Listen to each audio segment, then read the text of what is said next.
This morning po, nagkaroon ng hearing ang Department of Health. Since I am the Deputy Majority Leader for Communications, I would just like to announce po na pumayag na po ang PhilHealth na sasagutin po ang 50% ng billing.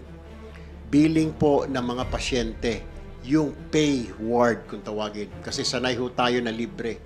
Kung kayo po ay papasok sa ospital at may billing, dahil sa kwarto ninyo ay may halaga, 1,200 or what, sasagutin po ng PhilHealth ang kalahati po ng bill ninyo.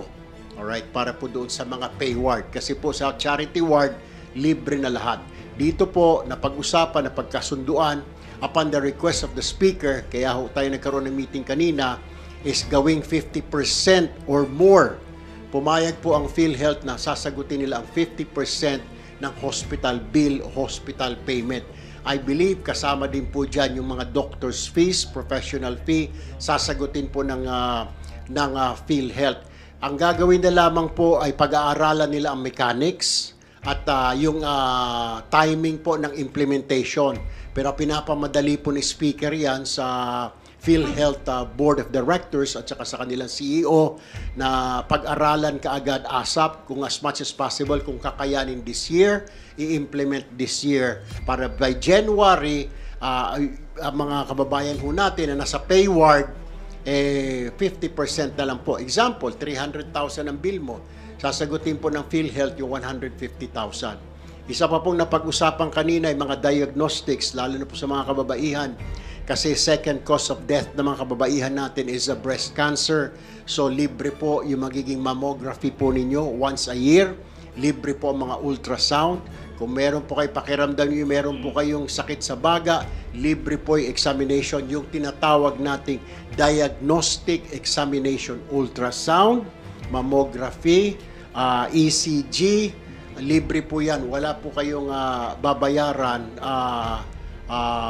Pag-aaralan lang po ngayon ng DSW, ng PhilHealth, kailan po nila umpisahan at saka yung mechanics po nito. Yun po yun. Yun ang latest po kanina doon po sa hearing. Pero magkakaroon po ulit ng second hearing. Pero so final na po yun. PhilHealth agreed with the request of the speaker na gawing 50% na lang babayaran ng lahat ng member ng PhilHealth pay ward, lalo na po yung paying, kalahati na lang po ang babayaran natin, kalahati po sasagutin ng PhilHealth. Clarification. Sige po. Opo. Ito pong 50% na sasagutin ng PhilHealth, is this for all hospitals? And Yes, for ma'am. all members, walang parang income requirement? No, ma'am. Ang isa pa nga hong pag-uusapan dyan, I believe it will go with the TWG, with the PhilHealth Board of Directors, yung technical working committee nila. Yung PhilHealth card mo, para ho siya magiging HMO. Instead of usual, tatanungin ka, may pang-down ka ba? May insurance ka ba? Ang gusto po ni speaker, papakita lang, PhilHealth member po ako, ito po yung card ko. Because sasagutin na nga ng PhilHealth ang kalahati ng payment. Winarningan din ng speaker ang PhilHealth na bayaran ninyo kasi ang reklamo ng mga hospitals kay speaker ay matagal magbayad ang PhilHealth. Dapat po dyan daw lang ay 30 days, ay 60 days.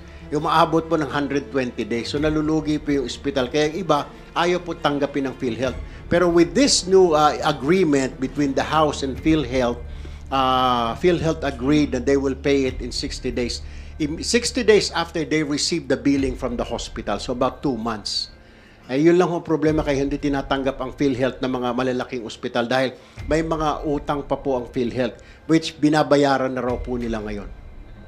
Pero meron naman po bang sapat na pondo ang PhilHealth para gawin ito? How do you propose to fund this? Binigyan po, aside po doon sa contributions natin, nagbigay din po ang House ng budget po para sa PhilHealth for this year.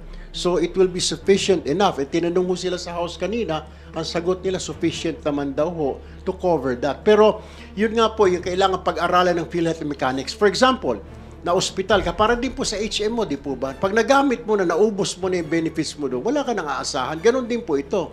Kung nag-billing ka na ng 1,500,000 o 300,000 binayaran na ng PhilHealth, don't expect na pag nagkasakit ka ulit, 300,000 na naman.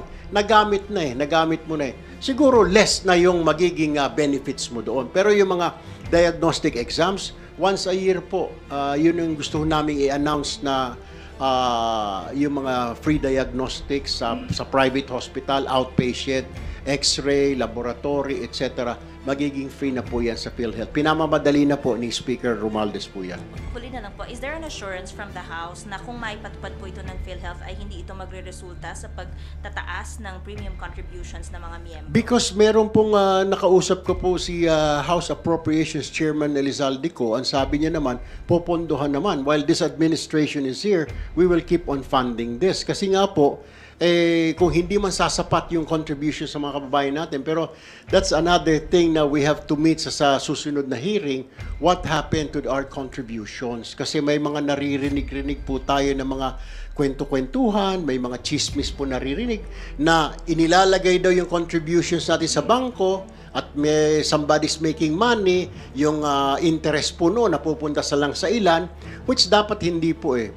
Kasi dapat baguhin din nila yung charter nila. Isa pa ho yan ang gusto ni Speaker to change the charter. Kagaya ho niyan, yung mga investment at saka alisin na rin siguro yung pagiging quasi-judicial nila na pwede nilang sitahin ng mga ospital. Dapat ibang agency po yan. Kasi natatakot po mga hospitals ngayon magsabi na may utang kayo PhilHealth kasi baka lalo silang sakalin ng PhilHealth at hindi na sila tuluyang bayaran. Kaya ang gagawin ho natin sa mga next few hearings ay maaring medyo bawasan po natin yung power po ng PhilHealth and they will just become solely an health insurance company pero on the government side. Yun po yung sabi kasi nagbibigay po naman binibigyan po ng pondo sila under the Speaker Romualdez administration, under President Bongbong Marcos administration, binibigyan ho sila. They're not just dependent on our contributions. Mataas na ho yung contribution natin, maabot na ho ng 5,000. Yung iba ho, kaya nga, sana pupunta. Ilang millions ho tayo na workers na kinakaltasan. Kung follow-up lang po, nalaman na po ba ni Speaker din yung naging commitment ng PhilHealth? Ano po kaya yung reaction niya na dito sa development na ito? At bukod sa House hearing, magkakaroon din kaya ng separate meeting ng PhilHealth with Speaker? Yes, actually, we have been meeting with the chairman, si secretary ng Herbosa regarding these 2 meetings na po na hindi lang naka-attend ng PhilHealth because of some important matters. Pero nagmi-meeting na po ang House leadership, particularly Speaker at saka ni Dr. Herbosa regarding this matter. So nung pag-upo ng PhilHealth kanina, officials, alam na nila yung direction ng meeting na the Speaker wanted this. I think they were already informed by Secretary Herbosa na the Speaker wanted this. 50% na lang ang babayaran ng lahat ng Pilipino sa billing nila, particularly yung mga nasa pay ward. Kasi sinasabi ng PhilHealth, oo nga, libre yung sa universal healthcare. Pag merong charity bed, pero madaling maubos yung charity bed eh.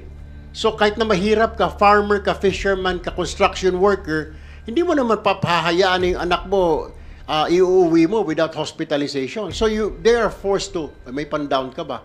This time, ipapakita niya, hindi, member po ako ng PhilHealth, ito po. Because what we want, the government, the payment will be backed by the government. Yun ho yun. Para pong mga sa ibang bansa, nasagot po ng gobyerno yung bayad mo. Pero sa atin po, dahil hindi naman natin kayang 100%, kalahati po sasagutin ng gobyerno. Anyway, maraming salamat po. That's all. If you don't have any more